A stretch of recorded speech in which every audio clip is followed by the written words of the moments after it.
He's editor-in-chief at Brussels Report. All right, Peter, you could say finally there's a resolution to this, but look a little closer. How much of a resolution is this really? It seems more like an interim measure.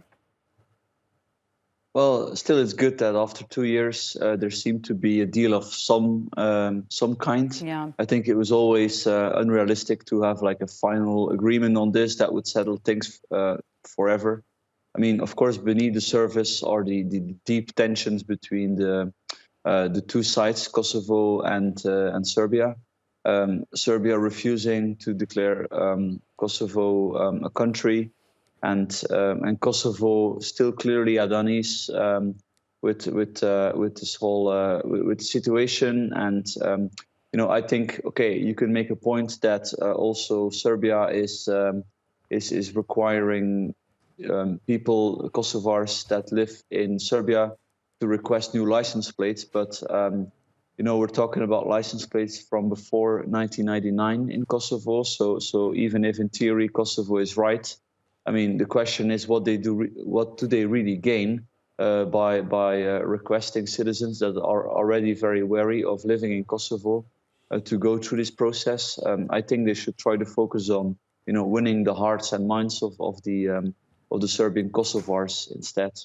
Yeah, and I think that's telling also that the EU Foreign Policy Chief Josep Borrell called on both sides to stick to their commitments and to really work on this. So to what extent do you think this cools things down? Because it wasn't very long ago we saw Serbia calling for potential troops along the border, and this looked like, I mean, this dispute coupled with others looked like it was heading to violence potentially.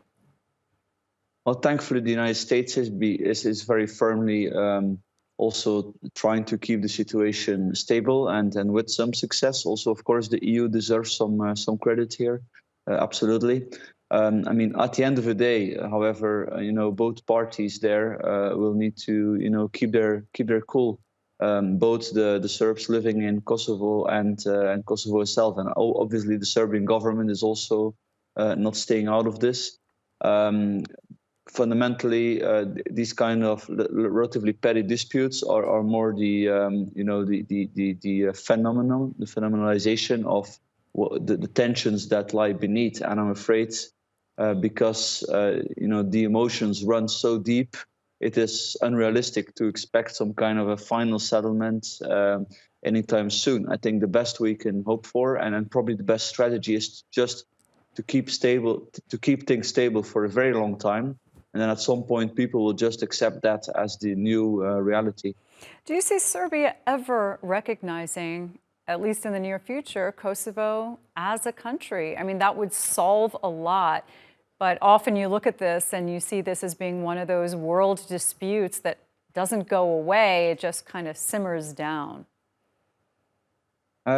Yeah, I think it's unlikely, to be fair, also because Serbia has not exactly moved in the more Western direction. It has firmly stood with Russia. It also, in terms of human rights and liberalization, strengthening the rule of law, Serbia has not made much progress in the last 5 years. It has been relatively stable.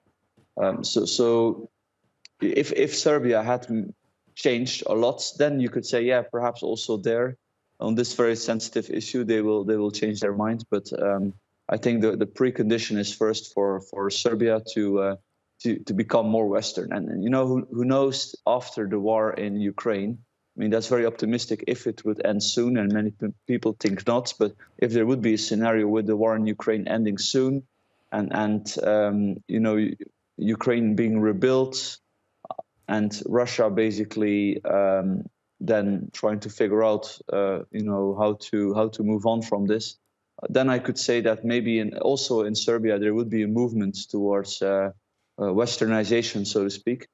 But that's not very likely at the moment. All right, Peter Kleppe, appreciate your insights.